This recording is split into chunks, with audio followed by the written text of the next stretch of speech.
I'm honored today to co-convene the first global refugee forum with the leaders of Turkey, Ethiopia, Germany, and Costa Rica.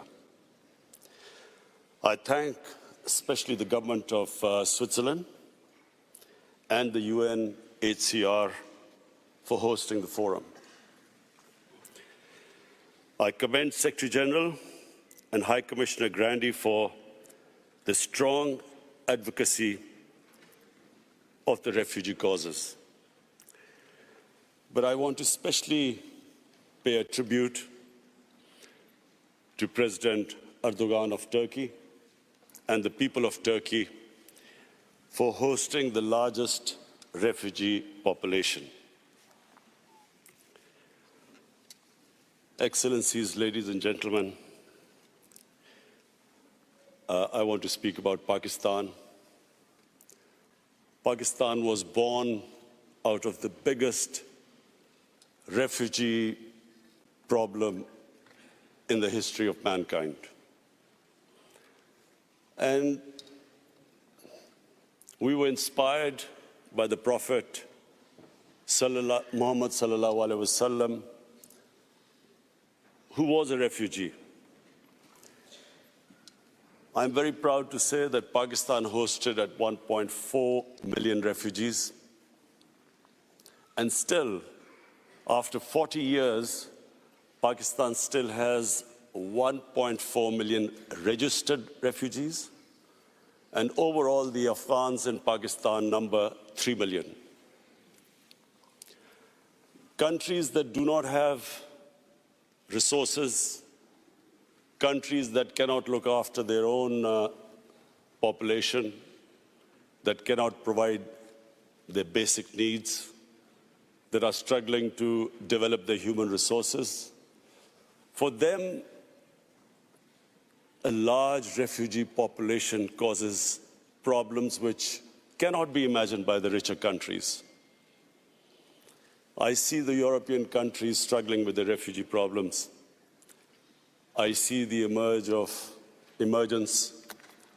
of the right wing, which cashes in on the public distress faced by the public because of lack of jobs. They cash in on the refugees.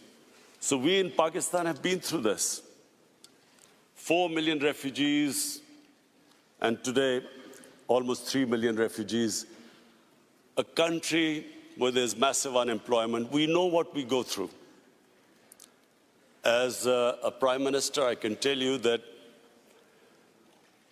we face daily problems where our people want jobs, and clearly the refugees can become a target. But I'm very proud of my people, the way the people of Pakistan have hosted the refugees, the hospitality shown to the refugees for over 40 years. But the main point I want to make here today is that prevention is better than cure. We must all try and prevent people from becoming refugees. Pakistan is, and again I'm proud to say, we are trying our best now in the peace process in Afghanistan so that the refugees can go back with dignity. And we are praying that this peace process now succeeds. There's a political settlement in Afghanistan so that the people of Afghanistan who've been suffering for 40 years of conflict, finally, they too can enjoy the dividends of peace. Mr. Secretary General and High Commissioner, one of the things I especially wanted to come here and point out, and I do want to tell the whole world that they should be aware of one of the biggest impending refugee crises about to take place. In India, on the 5th of August this year, Indian forces laid siege to the people of Kashmir. Since 5th of August, 8 million Kashmiris have been literally shut inside. Their rights have been taken, people have been imprisoned, the leaders are in jail, all communication has been cut off. But the most important thing which the world needs to understand is that the professed aim is to change the demography of Kashmir from a Muslim majority to a Muslim minority. Now, if this is what the professed aim is, we are likely to have another refugee crisis. A refugee crisis that would dwarf other crises. In the United Nations General Assembly, I tried to appeal to the world community that they must take notice of this. What is going to happen? The people are under siege in Kashmir. Whenever the curfew is lifted, there are 900,000 Indian troops there. What is going to happen then? They're trying to change the demography by settling in Hindu population into Kashmir. What is going to happen then? So we know from our past experience, prevention is better than cure. If the world acts right now and puts pressure on the Indian government to stop this illegal activity, we could prevent this crisis. But we all know once a crisis starts, once there is a crisis, we all know that it's, as we know right now, as we know what is happening, as we know what is going on in Turkey with the refugees, we all know that it's very difficult, it's complicated. So many issues come in the way.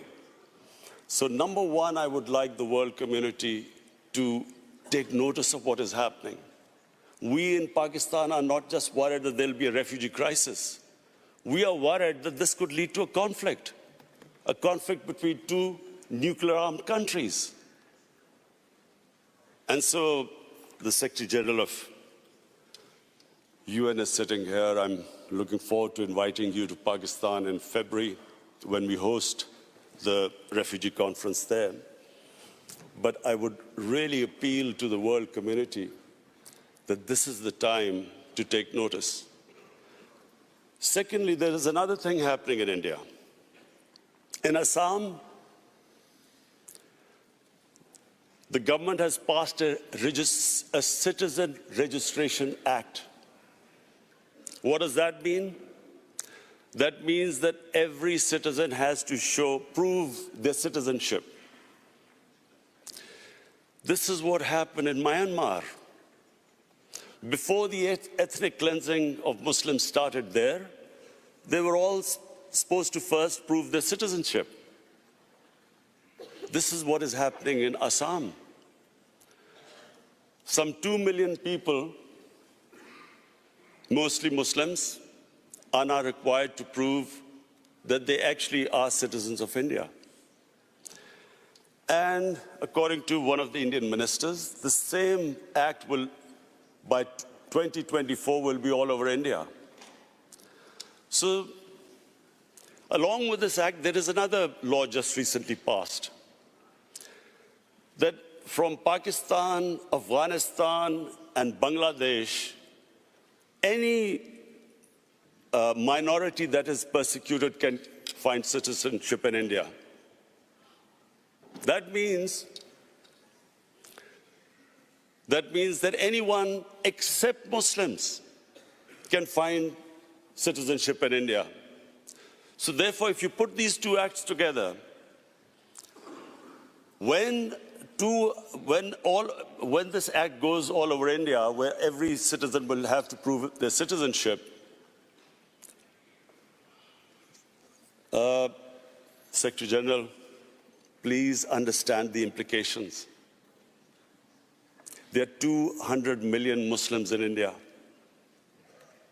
So anyone who cannot prove their registration will be deregistered as a citizen, except that all other religious minorities, Hindus, Sikhs, Christians, they can come back and seek asylum in India, so they will get citizenship, but not Muslims. So there are 200 Muslims in India. If 2 or 3% of them cannot prove their citizenship, where will they go? So this is another thing. There are riots in India already, people are out in the streets. I would urge the international community to please look into this, because we know once the crisis happens, it's much more difficult. I repeat, it's much more difficult to control it. It's much easier right now for the world community to step in and see what is happening. And I urge them, because we in Pakistan stand to suffer. As it is a country that is hosting 3 million refugees, a country which is trying to develop its own human beings, provide them the basic necessities, our country will not be able to accommodate more refugees. So I especially came here, Mr. Secretary General and High Commissioner, I especially came here that this is the time for the world community to take notice. What is happening next door can have consequences, can have an impact on the refugee population of the world, which is unprecedented. Thank you.